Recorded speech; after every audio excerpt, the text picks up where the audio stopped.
Hi students, welcome back.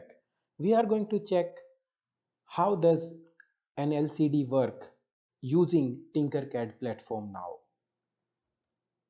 I have this circuit ready and we are going to look at the code also. This is the same code that we discussed earlier. So there was a question that from where do we get this library? So let me just remove it. And here you can see there are three options. The first one is to download the code.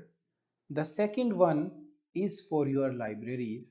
And the third one is for your debugger. So this is our library icon. We go here and you can see all the open source libraries are available here. If you find your library here, just simply say include and you can see it is included. If you are working on the Arduino IDE, then you have to go to Tools and say Manage Libraries.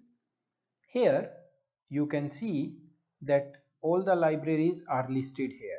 So you can start searching here. I can search Liquid and that should give me all the libraries. So here you have the Liquid Crystal library. The latest version is 1.0.7. It is already installed here. If you want a previous version, you can select and install.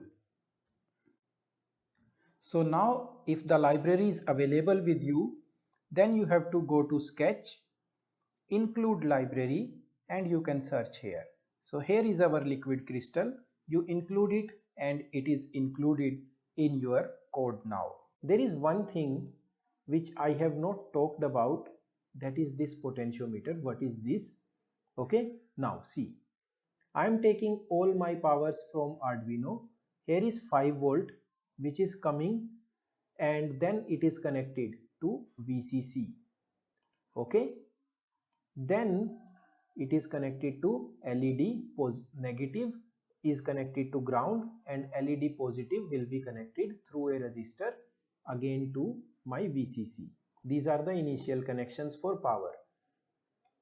I am going to use my LCD only for the writing purpose. So out of 8 data pins, the first 4 which are for reading I am not using. I am using only these 4. The sequence of these 4 is very important and there are 2 pins. One is RS, that means register select and enable, that we should also consider.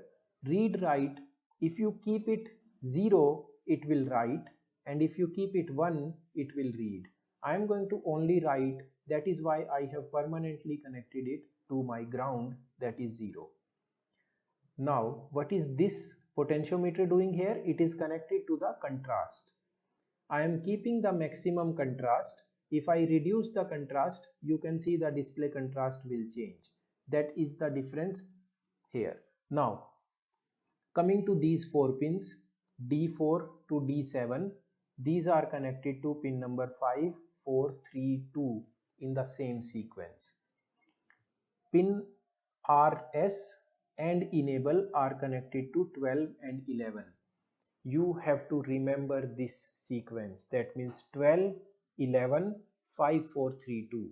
And when you start your code, this is the first thing you have to write correctly. This order of 6 pins, that means RS, then where is your enable and which data pins are you using. If you scramble this order and say I'm still using the same pins, it will not work. Next thing, we are beginning the LCD, we are printing and then it is going on and off every 500 milliseconds. So let me hide the code and run the simulation. So here you can see hello world is being printed and going on and off, and you can see they are matrix of 1 2 3 4 5 and up to 7. There is 8th row also which is not used. So this is how the pattern glows in LCD. Now if I change this contrast, so you can see the contrast is changing. Okay, so it is now low, and if I go there on the lower side it will not display, so we keep it at maximum for a better visibility. Now the question may come in your mind, how do I make all these connections? Well, you have to remember these, and there is an easy way also to do that, at least in simulation. I have not made all these connections.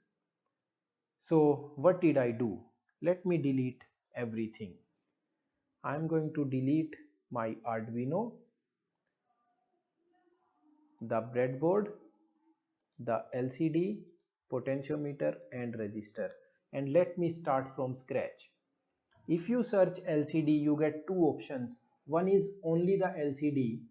If you take it, you have to make all the connections manually. And the second option is a starter kit for LCD. If you take this one, then you get an Arduino, you get breadboard, LCD, everything connected with a sample code. This sample code is different from what we have discussed. These are all commented lines. We can remove them. Now what is this code doing?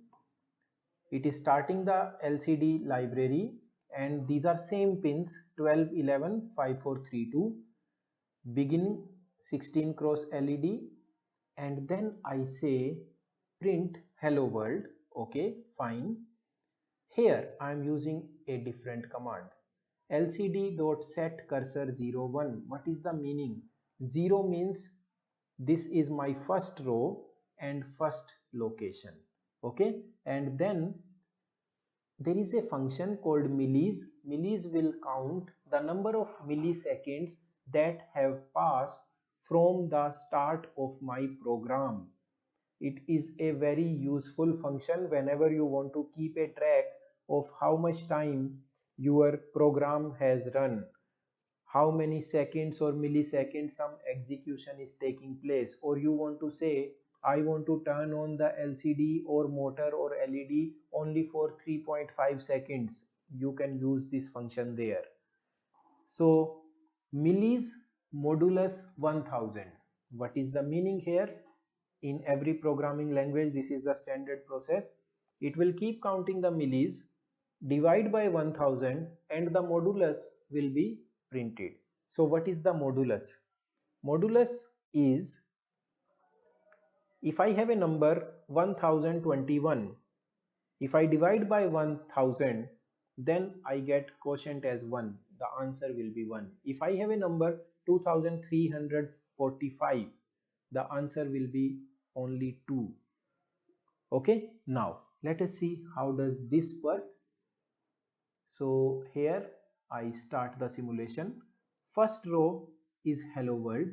Second row, first column is printing millis divided by 1000. So you can see simulation time is here, and when it will go to 4, it will print 4. When it will go to 5, it will print 5. The simulation is little slow here because we have not given any delay.